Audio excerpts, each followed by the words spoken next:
tribulations. My heart, my balls, my somebody stop, please. Somebody come and get me. Little did I know that the Lord was riding with me. The law, the light, my heart, the fight, the law, the right is gone. Welcome back, ladies and gentlemen, for another JVS movie review. Now, today, I am bringing you a movie that I'm not going to lie. It took me a couple of weeks to figure out how to record this review. I've recorded this review for this film, I want to say 5 times. And at different times, I took on different perspectives of the film.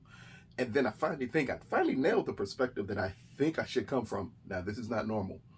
Normally, you give your opinion about a film and that's it. But at times, certain films carry more weight than possibly the quality of the film. And that's why this one took so long to shoot. So, the name of this film is When George Got Murdered. And here it is. When George Got Murdered is a reimagining of what happened inside the jail where the ex-cop who killed George Floyd was being held in the spring of 2020. As the guards and inmates are witnessing what is taking place around their city and around the world because of the results of George Floyd's murder, the news of the killer's presence in the jail has begun to spread. Now, this one is directed by Terrance Tykeem. It stars Montellwilliams and Beanie Sigel, who are two of the reasons why I actually received a notification about this film.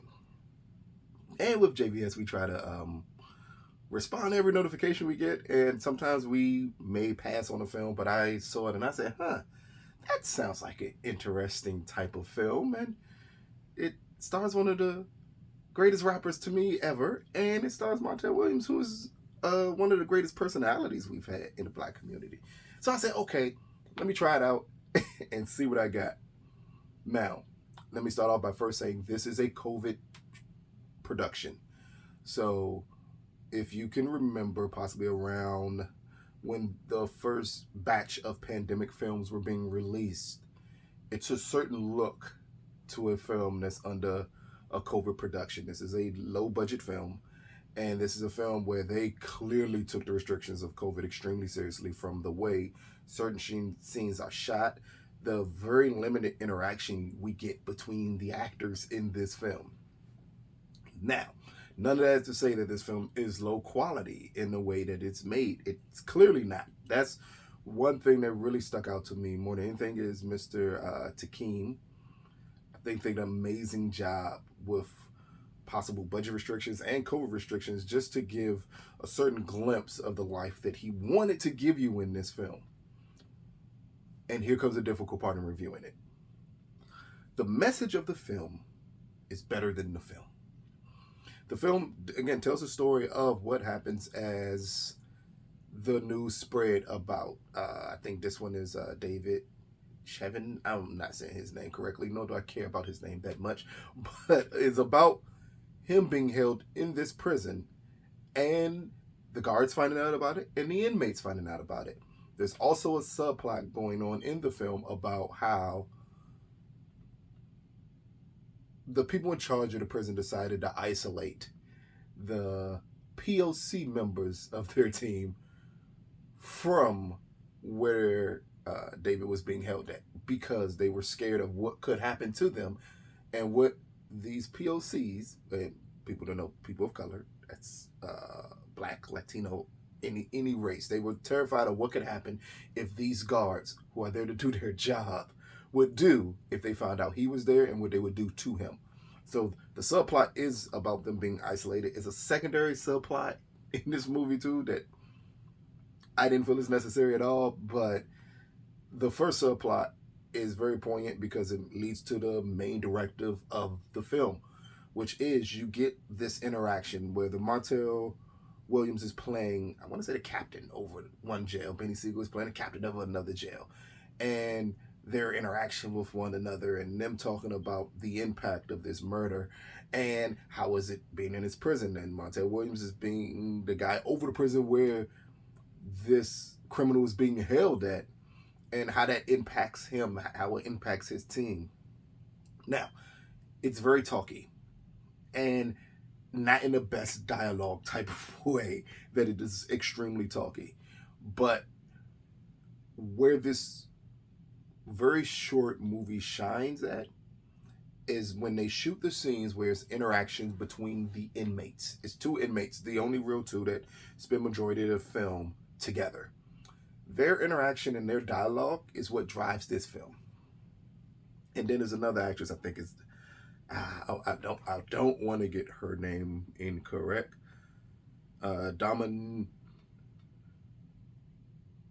I've never heard this name before. This is a weird one here. Well, not weird. I'm sorry. Donnamarie Davis. Donnamarie Davis in this movie. She plays, to me, one of the COs, to me, the lead CO in this film, coming from a white woman's perspective about what's going on in this prison, how she's sticking up for her co-workers, her black co-workers, about the treatment that they're receiving from the prison and how they decided that they're going to boycott, not go to work, all this other stuff. It's again, it's a subplot pertaining to the main plot, and that's what makes it works. She at times is the voice of conscience in the film, and it works when she does it, but it's not nearly as strong as just those two inmates having a conversation, as they're not only talking about what happened with George Floyd, them watching the news, they're also combining it together what's happening in their prison. Now that is part of the secondary subplot that I did not feel necessary at all, but just to have them two have that conversation. And again, I understand with the limited budget, I understand with the limited restrictions because of COVID. I'm almost sure this film had time restrictions along with it. It would have just been so much more powerful if you just would have had those two inmates in the room together having this conversation about what it means to be black in this system, what it means to have to, from a different world, different perspective, being in prison, what it's like to see what's happening, what happened, or how the world reacted to what happened with George Floyd. Like, all of that could have been great. And when you see them two together, it is great. It is great filmmaking. It lets you get over the other flaws that you may find in the film, whether it be the acting is not the best. Again, it's a COVID production, low budget production. So, I'm never going to focus overly on cinematography and all the setups and the plotting and all that stuff. It's unnecessary because you kind of know what you're getting into by it being a low budget film. So while those are things that could distract most people and may take some people out of it, it's something to me, especially if you grew up in the early 2000s where a lot of these type of films were coming out, that you can get over and just try to focus on, did the director get their vision across to you? And when we get the two inmates talking, he perfectly gets his vision across to you, exactly what he means to do here. Now, in closing with this film, because again, it's a very short film. I want to say maybe an hour and 5, maybe an hour and 10 minutes long. It is not a long film at all. This film works better as something of an school type film. If you grew up in the 1900s, as I'm going to call them right now, we used to have films like this that would inform you of important issues, and it would be acted out, and we would see it in school, and it would be a point to get across poignant social issues that were going on at that time.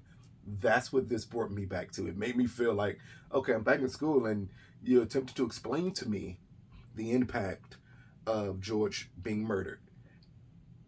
And from that perspective, it works wonders. This is definitely something that, if they can get this in the hand of certain school systems, especially in predominantly black neighborhoods, matter of fact, some predominantly white neighborhoods also, because they need to also see this. If you could get this to them and to those kids and get them to see this from a different perspective, I think this can be something that can last for years, because it works like that after school special type of a film. And then in the end, they do a big, huge montage of different people in the industry, well-known people, athletes, as they talk about where were they when George got murdered. That really, again, adds more into the after-school feel of this film. And I think that's something that can really, really work. And that's where this film should be pushed to. Maybe not necessarily as viewing pleasure. This is not a film that you're going to sit through and think, I really, really like this movie. I need to watch it again. But no, this is something you can sit through and be like, okay, I understand what you were trying to do. Throughout any flaws that I may perceive in the film, you at least get your message across, which is the most important thing in this film. So, again, When George Got Murdered, which is the name of this one. I think currently it's available on any VOD platform you can find. I think you can find this film and watch it, and maybe watch it with your kids. Well, like if you're a teacher and you need something to assign your children when we get school back started and things of this nature, this is definitely something you can do, and then start a discussion with your kids afterwards of what they feel about it. That's the importance of this here. This is a discussion piece. This is something definitely, for me, definitely a discussion piece with teenagers that this can work wonders with. But normally here's when I would say, out of a possible 10, I'm going to give, instead, no, I'm not going to fully rate this film. I don't think it would do it justice to rate it. Because if I rate the film, I would break it down as a film, and I think it could come across as being a little negative. So we're not going to do that. Instead, I'm going to say this is definitely something. If you have the time, check it out. If you have kids, check it out. I think it can open lines of discussion and need to be had. I know this happened a couple of years ago, but at times you can't allow this just to go past and not have discussions about it, and not be able to interact with kids about how they feel about this. Not only this, but again, when we get the two inmates in the prison, just that system also is another form of discussion to be had here. So this is just something that opens up lines of discussion. This is something that I think people can really enjoy on that level, and again, really enjoy as some kind of companion piece with maybe a story or something about these incidents that happened during the pandemic for kids to talk about and enjoy. This has been another JVS movie. I don't even know if this is a movie review. I kind of reviewed it, but I didn't give a rating. But this is still a JVS movie review. Peace, people.